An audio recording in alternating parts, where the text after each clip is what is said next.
સમાચાર અમદાવાદથી પ્રાપ્ત થઈ રહ્યા છે। અમદાવાદ શહેરના નાગરિકો માટે સૌથી મોટા સમાચાર પ્રાપ્ત થઈ રહ્યા છે।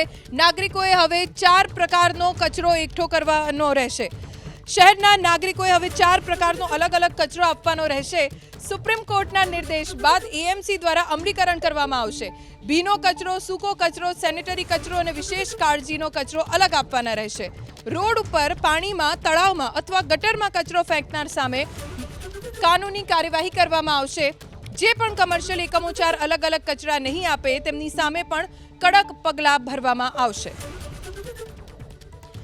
વધુ જાણકારી અમારા સંવાદદાતા કુશાંગ સોની પાસેથી મેળવીશું। કુશાંગ, શા માટે અમદાવાદ મહાનગરપાલિકાને આ નિર્ણય લેવો પડ્યો? જો સુપ્રીમ કોર્ટનો સોલિડ વેસ્ટ મેનેજમેન્ટ રૂલ 2026નો આ નિયમ હતો અને તેનું અમલીકરણ અમદાવાદ મહાનગરપાલિકા તરફથી આજથી અમલમાં મૂકવામાં આવ્યું છે। અત્યાર સુધી એ પ્રકારની પરિસ્થિતિ હતી કે સૂકો કચરો અને ભીનો કચરો તે 2 અલગ અલગ આપવાના રહેતા હતા, પરંતુ હવે સૂકો કચરો, ભીનો કચરો, સેનેટરી કચરો અને વિશેષ કચરો છે તે 4 અલગ અલગ તબક્કામાં નાગરિકોએ આપવાના રહેશે। મુખ્યત્વે જે 2 કચરાના વર્ગીકરણ કરવામાં આવ્યા છે તેમાં સેનેટરી, ડાયપર સહિતના જે પદાર્થો છે તે કચરામાં આપવાના રહેશે અને વિશેષ કાળજીનો કચરો છે તેમાં મેડિકલ ઇક્વિપમેન્ટ હશે, જે મેડિકલ વેસ્ટ હશે તે હવે અમદાવાદ શહેરના નાગરિકો છે તેમણે સોલિડ વેસ્ટ વિભાગને આપવાના રહેશે। એટલું જ નહીં, ન માત્ર રહેણાંક વિસ્તારો માટે પરંતુ કમર્શિયલ એકમો માટે પણ આ જાહેરાત કરવામાં આવી છે અને જે પણ વ્યક્તિ આ નિયમોનું પાલન નહીં કરે તેની સામે કાનૂની કાર્યવાહી કરવા માટે પણ અમદાવાદ મહાનગરપાલિકા તરફથી આ માર્ગદર્શિકા છે તે જાહેર કરવામાં આવી છે।